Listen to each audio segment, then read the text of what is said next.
Hello दोस्तों आज मैं आपसे बात करूंगा Mirae Asset mid cap fund के बारे में। हालांकि ये कंपैरेटिवली काफ़ी नया फंड है, लेकिन फिर भी आज हम डिटेल में इसके बारे में बात करेंगे। ये कहाँ पैसा लगा रहा है, कितना इसने रिटर्न दिया है और ये फंड मुझे क्यों ऐसा लगता है कि आगे 5-7 सालों में बहुत अच्छा करने वाला है। तो आइए देख लेते हैं इस फंड की डिटेल।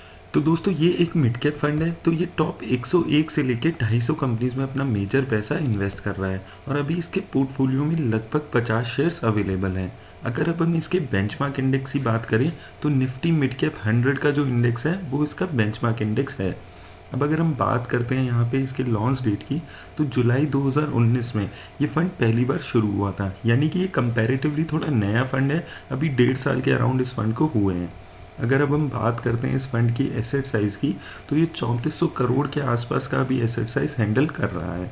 अब अगर हम बात करें इसकी मार्केट एलोकेशन की मार्केट कैप के हिसाब से, तो लार्ज कैप कंपनीज़ में इसने 18%, वहीं मिड कैप कंपनीज़ में 68%, उसी तरह स्मॉल कैप कंपनीज़ में भी इसने 13% के आसपास पैसा लगाया हुआ है। अब अगर हम बात करें इसके एक्सपेंस रेशो की, तो अभी इसका एक्सपेंस रेशो जो चल रहा है वो 0.41% चल रहा है, जो कि इसकी कैटेगरी एवरेज 1.02 के लगभग आधा है, बल्कि आधे से भी कम है।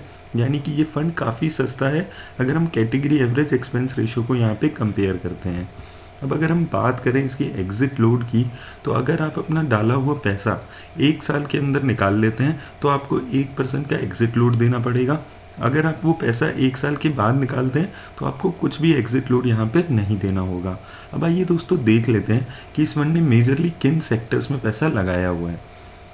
अब अगर हम यहाँ पे सेक्टर्स पे बात करें, तो इस फंड ने मेजर पैसा अपना सबसे ज़्यादा फाइनेंशियल सेक्टर में 24% के आसपास, वहीं ऑटोमोबाइल सेक्टर में 12%, उसी तरह हेल्थ केयर में 9%, एफएमसीजी सेक्टर में 8% के आसपास और कंज्यूमर ड्यूरेबल में 7% के आसपास पैसा लगाया हुआ है। तो जो इसने सेक्टर चूज़ किए हुए हैं वो भी काफ़ी अच्छे दिखते हैं। जैसे ऑटोमोबाइल सेक्टर मुझे लगता है कि अभी आने वाले टाइम में अच्छा करने वाला है इलेक्ट्रिक व्हीकल की वजह से। उसी तरह एफएमसीजी सेक्टर और हेल्थ केयर सेक्टर भी काफ़ी अच्छा अभी कर रहे हैं। अब आइए दोस्तों देख लेते हैं कि इसने मेजरली किन कंपनीज़ में अपना पैसा लगाया हुआ है। तो अब अगर हम इसकी टॉप 10 कंपनीज़ पे बात करें, तो सबसे ज़्यादा पैसा इसने फेडरल बैंक में लगाया हुआ है 4% के आसपास, वहीं एक्सिस बैंक में भी इसने 4% के आसपास पैसा लगाया हुआ है। उसी तरह एसआरएफ कंपनी में भी इसने 4% के आसपास पैसा लगाया हुआ है।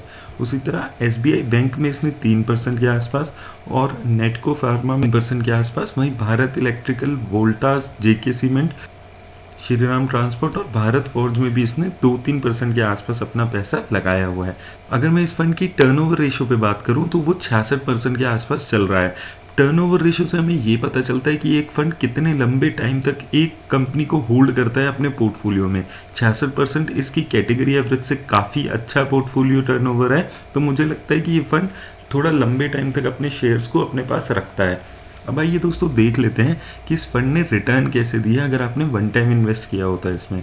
अगर हम वन टाइम इन्वेस्टमेंट पे बात करें, अगर आपने 1 महीने पहले इस फंड में पैसे लगाए होते 10,000 रुपये, तो 10,000 रुपये आपके 10,700 रुपये के आसपास हो गए हैं। वहीं 3 महीने में वो पैसे आपके 12,300 रुपये के आसपास हो गए हैं। उसी तरह अगर हम 6 महीने में देखते हैं तो आपके लगाए हुए 10,000 रुपये 14,000 रुपये के आसपास चले गए हैं।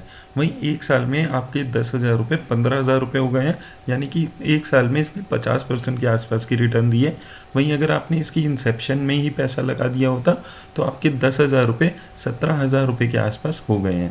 अब आइए दोस्तों देख लेते हैं कि इस फंड ने अपनी कैटेगरी एवरेज के कंपैरिजन में कैसा रिटर्न दिया है।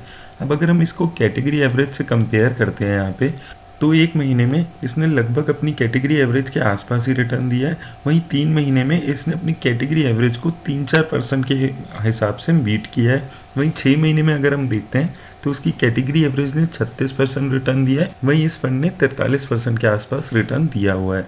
वहीं 1 साल में इसने कैटेगरी एवरेज से अपना गैप और बढ़ा लिया, लगभग 9% ज़्यादा इसने रिटर्न दिया है इस फंड के बाकी कैटेगरी एवरेज अगर हम रिटर्न से कंपेयर करते हैं। वहीं अगर हम इस फंड की इंसेप्शन से इसको कंपैरिजन करते हैं, यानी पिछले 1.5 साल के आसपास, तो ये डिफरेंस और ज़्यादा बढ़ जाता है, क्योंकि 1.5 साल में जो कैटेगरी एवरेज रिटर्न आई है वो 22% की आई है सिर्फ। वहीं इस फंड ने 68% के आसपास की रिटर्न दी है।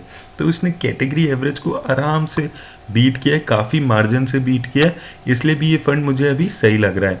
और दोस्तों अगर हम इसके फंड मैनेजर पे बात करें तो इसके जो अभी हैंडल कर रहे हैं वो अंकित जैन जी कर रहे हैं हैंडल, जिनका एक दूसरा फंड है इनका Mirae Asset emerging blue chip fund, वो उस फंड के भी फंड मैनेजर हैं। तो उनका वहाँ का एक्सपीरियंस जो वहाँ पे वो अच्छी जनरेट हो रही है रिटर्न, यहाँ पे भी हमें दिख रहा है। दोस्तों मेरी तरफ से आज इस फंड पर इतना ही। अगर आपको ये वीडियो अच्छी लगी हो तो इसे लाइक ज़रूर करें और शेयर भी करें। साथ में मेरा चैनल सब्सक्राइब करना ना भूलें। धन्यवाद।